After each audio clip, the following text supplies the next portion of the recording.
Hey everyone, welcome back. So if you're an intermediate Solana learner, you are in exactly the right place for this explainer by Forge College.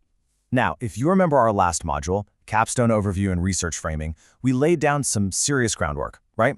We defined our central hypotheses. Well, today, we are bringing that exact same high energy right back, because we're setting the stage to build an absolutely flawless data collection blueprint. We are literally moving from the abstract world of theories straight into the concrete, hands-on world of implementation. And we're zeroing in on Cloudbreak within Solana's storage strategy. So if you are ready to figure out how to capture the exact data you need to actually prove your hypotheses, let's get into it. Okay, let's take a really quick look at our roadmap for today. We're going to cover framing your research, choosing data sources, building a collection plan, the photographer's model, reproducible design, and then wrap up with executing next steps. Section 1. Framing your research. Turning abstract measurements into concrete evidence. So remember, you've already got your concrete hypotheses for Cloudbreak. You've spent real time thinking about how this storage architecture behaves under intense pressure. But now it's time to decide exactly where and honestly how to gather the hard evidence to back up those claims. To bridge that gap from abstract theories to concrete proof, we have to strictly define two core requirements. These are basically going to serve as our strict engineering constraints moving forward. First up is comprehensive analysis. What that really means is your analysis addresses every single dimension of your research using reproducible steps. Basically, if someone else can't run it, it's not comprehensive, period. Second is technical documentation. These are the artifacts, both machine and human-readable, that justify your data choices. And look, these aren't just polite suggestions. These are the hard and fast rules we're going to follow to make sure our findings are absolutely bulletproof. Moving right along to Section 2.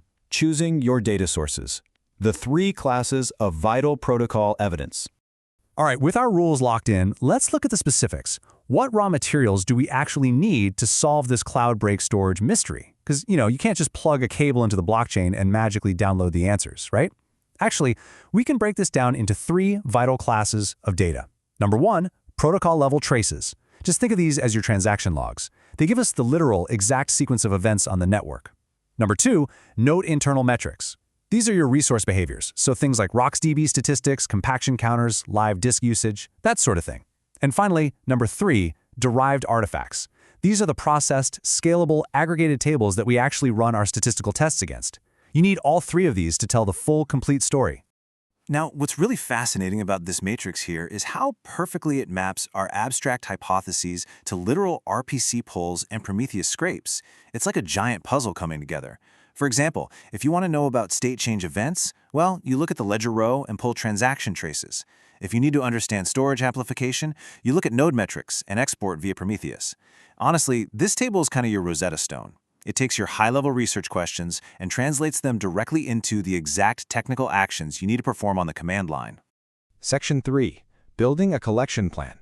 Executing a hypothetical 2-hour synthetic workload. Okay, let's put this into practice by setting up a concrete scenario. Imagine we're testing if Cloudbreak reduces peak per slot live data by 20% under a sustained account creation workload. To actually do that, we have to bound our experiment to a specific study window. So let's say a hypothetical 2-hour run starting exactly at slot 10 million and ending at slot 10 million and 10,000. This timeline visualizes exactly when our rigorous data collection systems will be actively recording. By boxing our experiment into this specific slot range, we're making sure our data is hyper-concentrated and entirely relevant to the synthetic workload we're applying. So during that specific window, here are the mechanical steps we actually execute. First, we extract the ledger into compressed JSON-L. We're expecting about 50,000 transactions there. Next, we take an account snapshot every 100 slots, saving that directly as a Parquet file. Then we scrape the node metrics at 10-second intervals. And finally, we produce our derived dataset. Now, you might be wondering why JSON-L and Parquet? Well, anyone who's ever dealt with messy, unstructured data knows the absolute pain of writing 100 custom parser scripts. It is the worst. So we strongly favor machine-readable formats that are broadly supported by downstream analysis tools. Parquet, for instance, is just brilliant for the columnar reads we're going to need later. So the crucial point here is that this exact coherent CSV structure is our final derived artifact. Notice how cleanly everything aligns. We've got the slot number, the total new accounts, written bytes, live data size, and compaction counts, literally all in one place.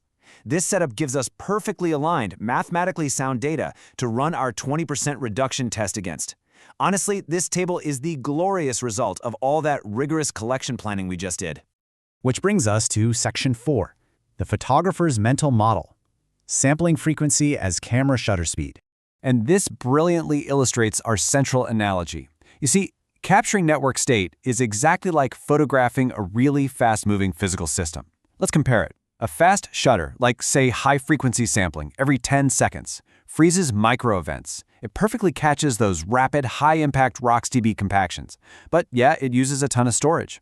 On the flip side, a slow shutter, like sampling every 60 seconds, saves you space, but you smooth out the noise and risk missing short bursts entirely. Think about it.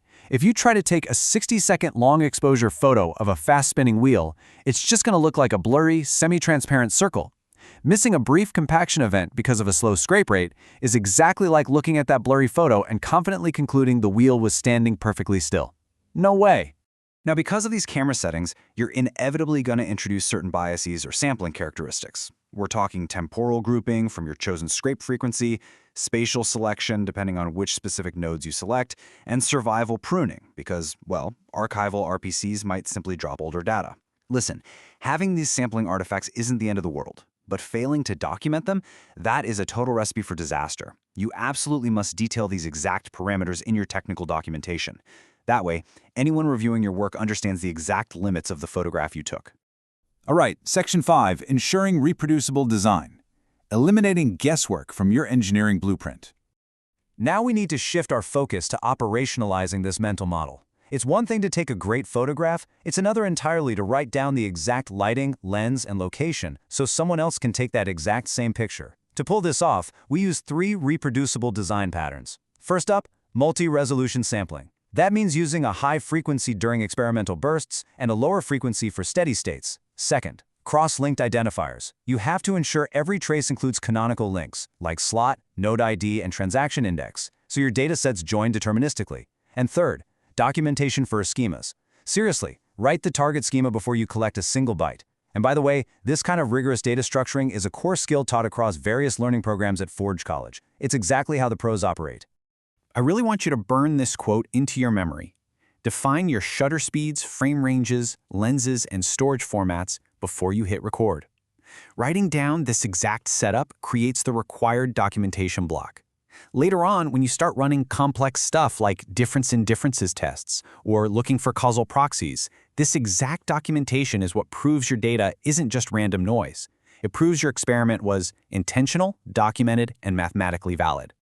Let's move to our final section, Section 6, executing your next steps, preparing for guided hands-on analysis. Okay, so you now understand the theory, the framework, and the mental models. Let's see how this builds your actual checklist.